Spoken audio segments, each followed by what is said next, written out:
Halo, salam sehat. Kembali lagi di channel Bung Harpa dan kita lupakan sejenak final Liga Champions, pertandingan yang seru ya 2 hari lalu.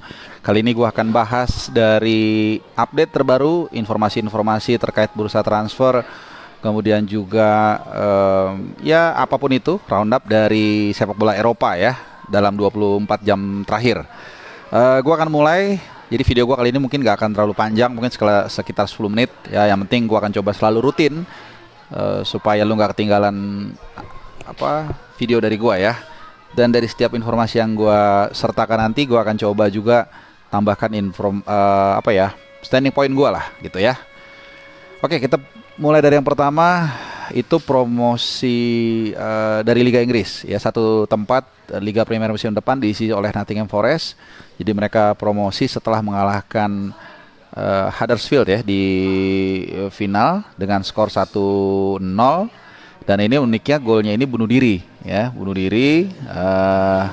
ya kita contekan dikit ya, karena gue juga kemarin ya, ini Levi Colwill di menit ke-43 on goal, jadi nggak bisa tidur nih pemain yang satu ini. Dan ini adalah pertama kali Nottingham Forest kembali ke Premier League atau kasta tertinggi sepak bola Liga Inggris setelah terakhir mereka lakukan tahun 98-99. Jadi terakhir mereka promosi itu 97-98, kemudian hanya setahun 98-99 mereka bertahan dan kemudian degradasi, dan setelah 23 tahun akhirnya mereka kembali. Dan satu yang paling gua ingat dari klub ini dulu adalah Pierre van Hooijdonk. Ini pemain asal Belanda, tinggi, ya giginya agak unik lah gitu ya. Dan punya free kick yang sangat luar biasa. Jadi kakinya, orangnya tinggi, kakinya jangkung, tapi free kicknya bagus. Ya mungkin lo bisa googling, lo lihat lah. Ini pemain yang unik, itu yang gue ingat dari Nottingham Forest. Tapi yang sekarang gue nggak tahu sama sekali. Nah yang kedua adalah Monza. Monza ini juga sama, melengkapi dua tim yang udah promosi, Lecce dan Cremonese, ke Serie A musim depan. Dan ini lebih parah lagi karena sepanjang klub ini berdiri dari 1912, ini baru pertama kali mereka promosi. Jadi udah berapa tahun tuh? 110 tahun ya. Jadi mungkin pendirinya udah meninggal semua mungkin, dan siapapun yang mungkin mendirikan klub ini waktu itu tidak menyangka atau tidak membayangkan akan kembali bisa pentas di Serie A ya. Dan ini klub yang boleh dikatakan adik tirinya Milan, karena yang punya itu Silvio Berlusconi ya. Kalau lo tahu, ya lo pasti tahu lah. Di tahun 2018 Berlusconi beli klub ini dari Serie C, kemudian promosi ke Serie B, dan dalam waktu tempo 4 tahun berhasil pentas ke Serie A. Dan ini ada di kawasan Italia Utara, klub ini bermarkas di Lombardi ya, jadi provinsi lah gitu, dan akan banyak derby nanti. Kalau kita bicara provinsi, ada Atalanta, tentunya ada Milan dan Inter, bahkan Brescia, tapi Brescia nggak di Serie A ya. Jadi akan menarik melihat jadwal pertama kali Milan ketemu Monza itu kapan, karena Berlusconi adalah bagian dari Milan ya. Setelah 31 tahun mengelola Milan, dia cabut tahun 2017 dan akhirnya setahun kemudian beli Monza, dan sekarang Monza ada di Serie A ya. Jadi mungkin tetap direspek lah sama fans Milan ya, karena jasanya cukup banyak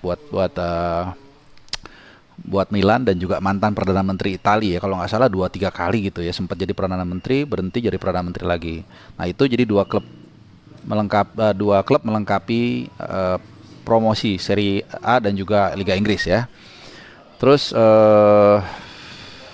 Nottingham Forest tadi, ya Nottingham Forest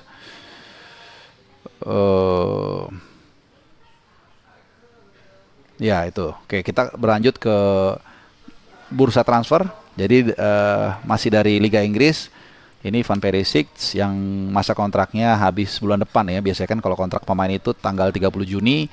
Ini diboyong sama Antonio Conte ke Spurs. Ya umurnya udah 33 tahun dan musim lalu lumayan, 49 kali main, 10 gol ya, dan juga bagian terpenting dari keberhasilan Inter meraih Scudetto tahun lalu dan juga meraih Coppa Italia tahun ini. 2 gol diciptakan di final melawan Juventus ya, satu kalau nggak salah satu penalti, satu open play ya.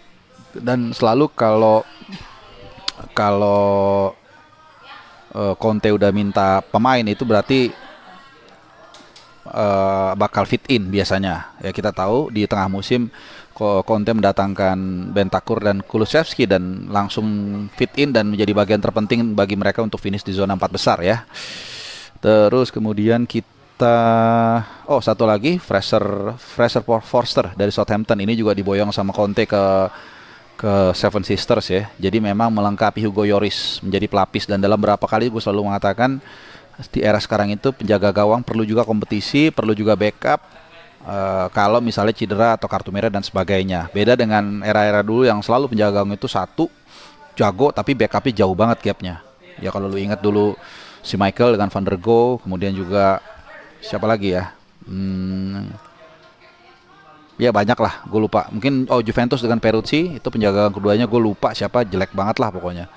Gitu ya. Jadi kita akan lihat sentuhan Conte ini akan jadi ancaman juga buat tim-tim yang mencoba meraih atau mencoba mencari spot di 4 besar. Apakah Arsenal, mungkin juga MU yang juga nanti akan gue bahas ya, isu terbaru dari MU. Nah itu kemudian Ralf Rangnick, ya ini sekarang dari MU yang ketiga ya. Jadi sudah jauh-jauh hari ini diangkat dari berbagai media. Ralf Rangnick akan bekerja sama dengan Erik ten Hag sebagai konsultan atau mungkin semacam direktur olahraga atau apa.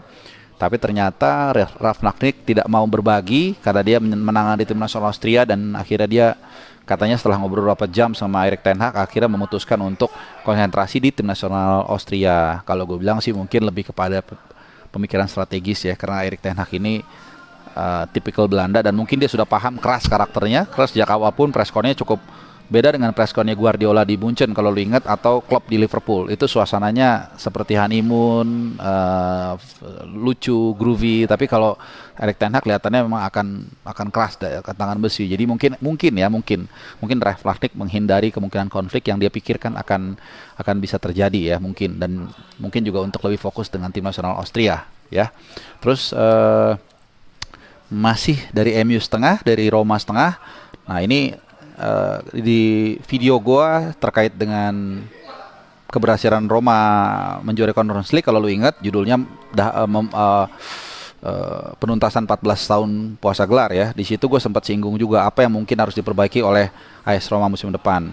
Gue salah satunya menyebutkan di areal fullback kanan ya. Fullback kiri kan udah ada Spinazzola. Kalau dan Spinazzola kelihatannya musim depan udah bisa main full time ya, dan kemarin juga sudah tampil beberapa kali walaupun belum full, jadi nggak ada masalah. Dan pelapisnya pun ada Zalewski yang cukup baik, bahkan masih ada Matias Vina ya, walaupun nggak bagus tapi masih ada lah paling nggak. Nah sementara di kanan hampir nggak ada. Nathan Lice dicoba disewa ya dari Arsenal, tapi nggak perform kalau lu lihat. Jadi Karsdorp sebenarnya nggak bagus banget tapi juga nggak jelek. Cuma dia butuh pelapis dan kompetitif, dan juga backup kalau cedera atau kartu merah dan sebagainya.